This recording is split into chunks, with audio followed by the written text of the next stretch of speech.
I'm going to repeat myself, something I've made videos about before, an idea I've shared plenty of times, but I think I need to share it again. Now, this video is inspired by Southern Nordic's most recent one, The Heart Gets, where he talks about the importance and value of willpower and how it is underestimated or undervalued when it should not be.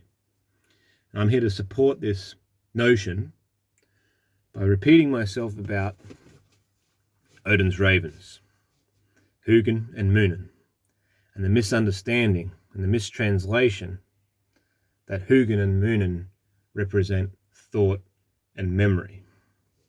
This is incorrect linguistically, and it's not trivial. And I want to explain here why. Hugin is thought, that's correct. Muninn is will. Will as in vil, as in desire, as in intentions, emotions, even. Not memory. Memory is Mimir. Mimir is the god of memory. Not to say that several gods can't share traits or stress importances of things. There is overlap, sure enough. But to understand this mistake and why it is important to correct it,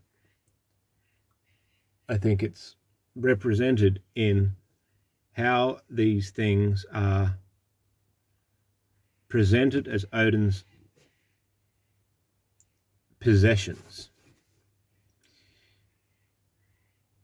Now, not much is said about Vil, let alone Ve, the two brothers of Odin, Odin, Vili, and Ve, who represent personifications of thought, will, Vil, and memory.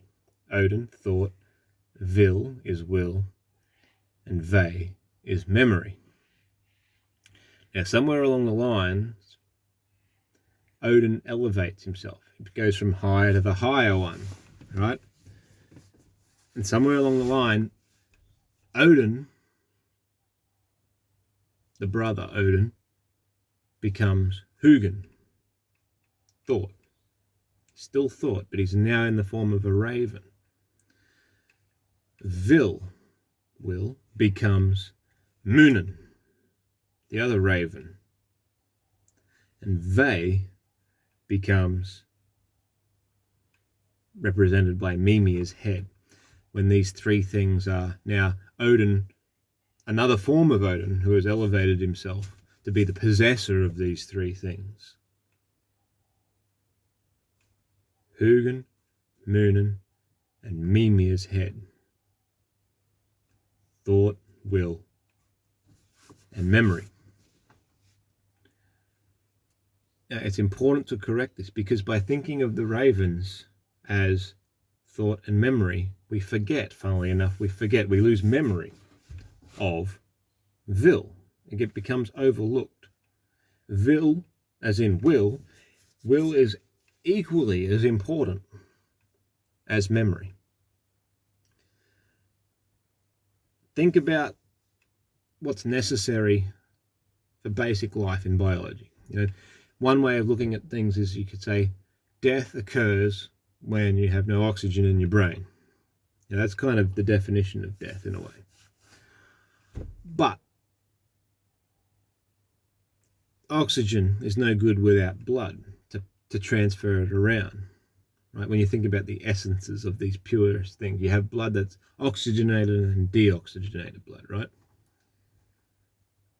But blood without the oxygen is useless. Oxygen without the blood to pass it is useless. These things need the heart to pump it. But without the brain, these things work in a trinity. If one dies, the other two fail, generally, without intervention.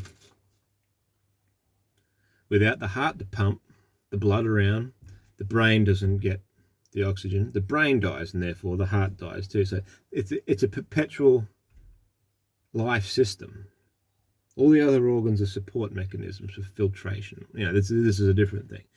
But those three things, the heart, the lungs, and the brain, work together in a trinity in the same way that thought, will, and memory work together.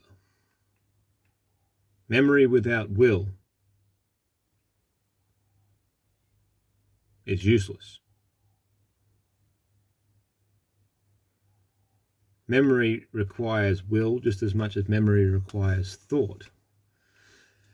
But Hugin and Muninn, being thought and will, represented as ravens, separately to the way Mimir's head represents memory. Why is it not represented as three ravens?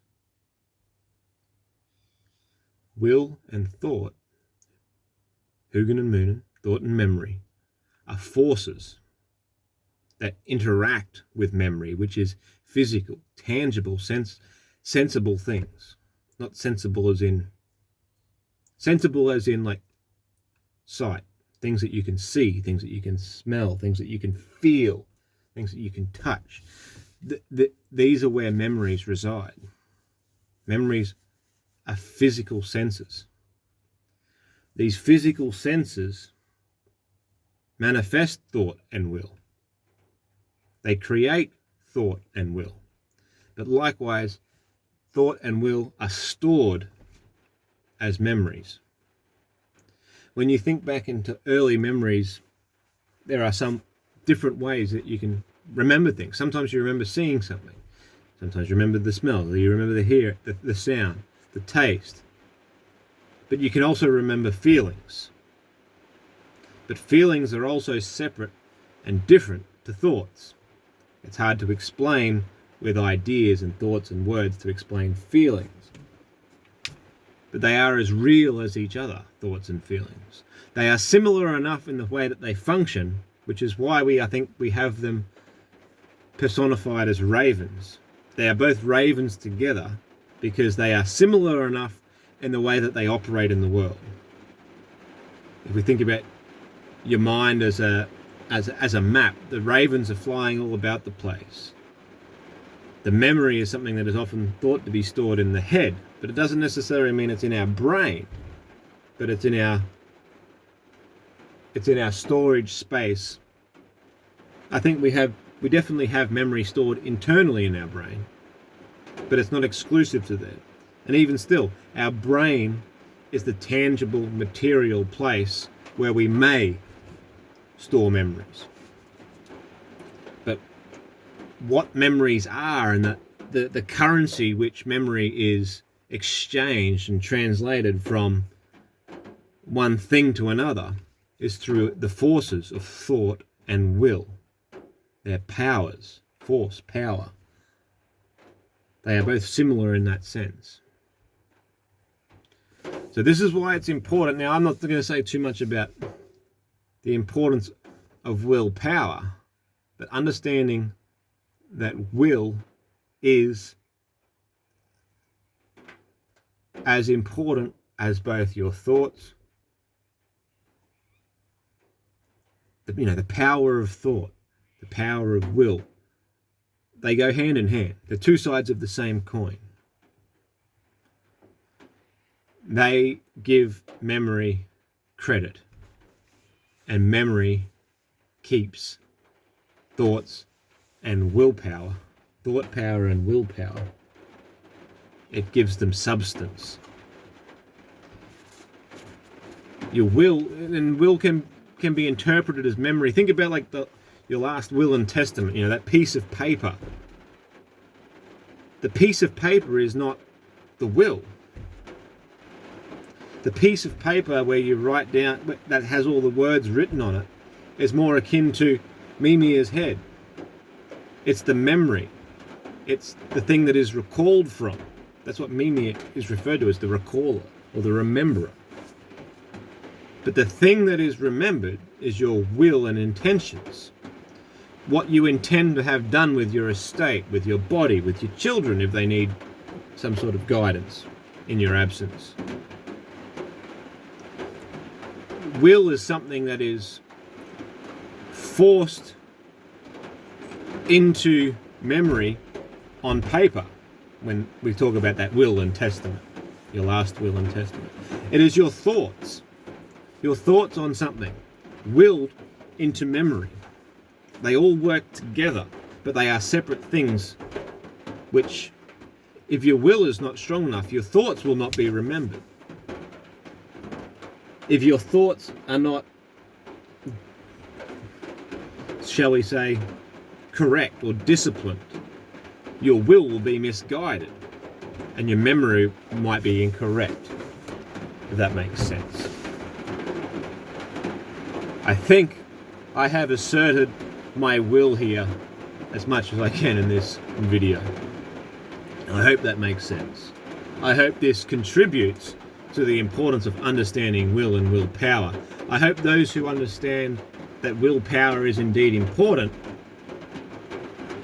I hope this makes it even more valuable if you understand anything I said whatsoever. Thanks for listening.